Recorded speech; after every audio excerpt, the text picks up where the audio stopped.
O que se passa na Península da Coreia é uma situação de tensão entre a Coreia do Norte e a Coreia do Sul e também o Japão.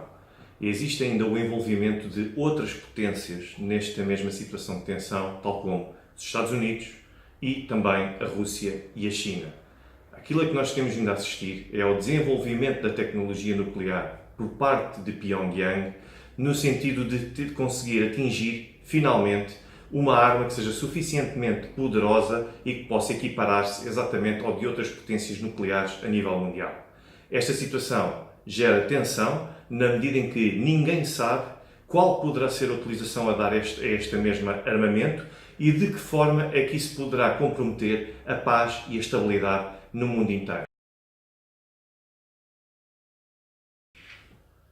A rivalidade entre a Coreia do Norte e a Coreia do Sul não é de agora. É uma rivalidade que já dura há muito tempo, há várias décadas. Eu posso recordar que desde o início do século XX, que durante cerca de 40 anos, a Coreia do Norte esteve sob domínio japonês. Com o final da Segunda Guerra Mundial, na altura, a Península da Coreia como um todo acabou por poder concorrer e poder avançar para uma situação de independência, assumindo-se como um Estado exatamente nos mesmos contornos em que outros Estados também o seriam. O que sucede é que há o avanço das tropas, dos militares da União Soviética, já na Península da Coreia, a norte e a sul, o avanço das tropas norte-americanas, ainda na década de 40, fez a que se chegasse a uma situação de impasse em que estas duas potências não conseguiram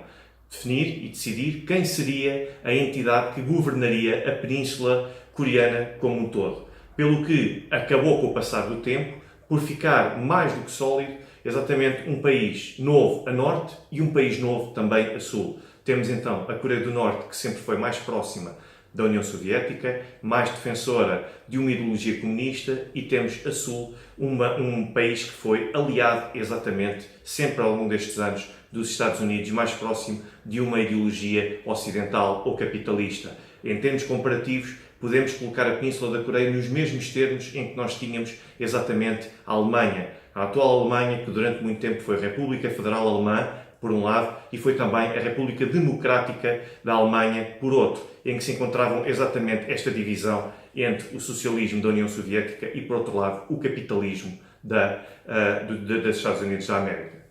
Esta rivalidade entre a Coreia do Norte e a Coreia do Sul deve-se também ao facto de a Coreia do Norte, desde o início, de que tem vindo a desenvolver e a promover uma política que junte as duas Coreias, tanto a Coreia do Norte como a Coreia do Sul. Exatamente como aconteceu no Vietnã. Se nós nos recordarmos da história, até há cerca de 40 anos, nós tínhamos exatamente um Vietnã do Norte e um Vietnã do Sul. O Vietnã do Norte era exatamente tal como a Coreia do Norte, comunista. O Vietnã do Sul era tal como exatamente temos neste momento a Coreia do Sul, mais próximo do Ocidente. O que aconteceu foi que o Vietnã do Norte conseguiu conquistar o Sul e expulsar os Estados Unidos e as outras potências do Vietnã do Sul, tornando então um só Vietnã, que hoje é um país estável. Na Coreia, na Península da Coreia, isso nunca sucedeu, nunca conseguiu assistir-se exatamente a um abandono da Coreia do Sul por parte dos Estados Unidos, dados os interesses estratégicos e também do ponto de vista defensivo dos Estados Unidos, que levaram a manter exatamente essa proximidade ao Sul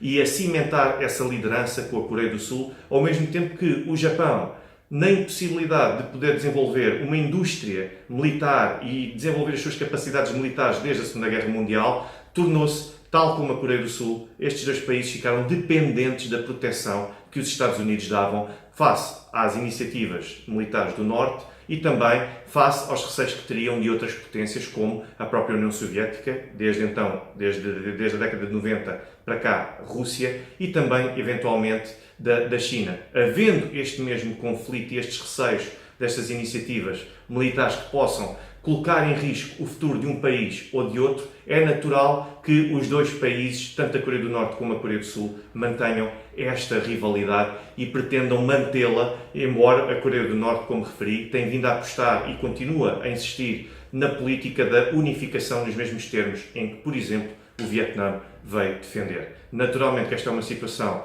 com a qual a Coreia do Sul não concorda e que também os Estados Unidos não concordam, porque têm receio que não só uma Coreia unificada possa ser mais próximo de uma ideologia que seja contra a agenda externa que os Estados Unidos têm vindo a desenvolver, mas, ao mesmo tempo, também acaba por comprometer toda a presença dos Estados Unidos nesta área do globo, que é uma forma de se manter também muito próximo e poder rivalizar com a China e com a Rússia.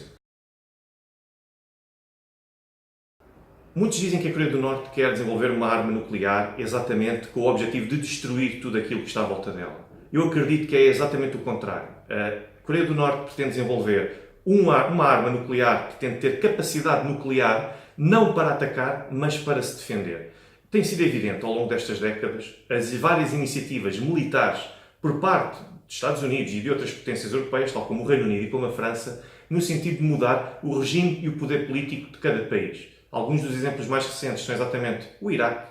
também a Líbia, e temos um pouco por todo o mundo vários exemplos de deposição de poder político que fez com que houvesse uma alteração desse mesmo poder em favor de um conjunto de personalidades que fossem mais favoráveis à política ocidental. Um dos exemplos mais grosseiros que nós também temos nos últimos tempos é exatamente o do Iémen, em que foi promovida a Primavera Árabe. A Primavera Árabe foi bem sucedida, afastou o poder político anterior para ser colocada uma personalidade mais favorável ao Ocidente. Isso, de facto, acabou por se traduzir num poder político muito frágil, sem grandes apoios, que acabou por ser deposto e que ainda hoje se encontra em conflito e a combater, por exemplo, os grupos armados, as milícias Houthi. Ou seja, a Coreia do Norte pretende evitar que também possa acontecer uma iniciativa desta natureza exatamente no país e que possa afastar o poder político de que está neste momento à frente de Pyongyang. Por isso mesmo, uma vez que todas as potências acreditam que acabam por ser mais os danos que acabam por ter se atacarem uma potência nuclear do que os proveitos que possam ter, uma arma nuclear tem acima de tudo o efeito dissuasor. Consegue evitar, pelo menos em larga forma, exatamente um ataque e uma tentativa de mudança de poder político. O poder político norte-coreano pretende manter-se no poder, pretende ser totalmente independente e não estar suscetível exatamente a pressões internacionais e exatamente a iniciativas internacionais. Daí querer desenvolver uma arma nuclear. Estima-se, e aliás calcula-se, que a própria Coreia do Norte, se pretende unificar todo o país, tem a perfeita noção que no dia em que ataque a Coreia do Sul e também o Japão, acaba por causar efeitos exatamente no próprio país, ou seja, seria suicida e contrariaria toda a agenda que a Coreia do Norte pretende, exatamente no sentido de juntar finalmente as duas Coreias. Quem provoca quem é uma questão que todos nós nos devemos colocar antes de tomarmos uma posição sobre este conflito. Porquê? Por um lado, não é menos verdade que em 1950 a Coreia do Norte tentou invadir a vizinha Coreia do Sul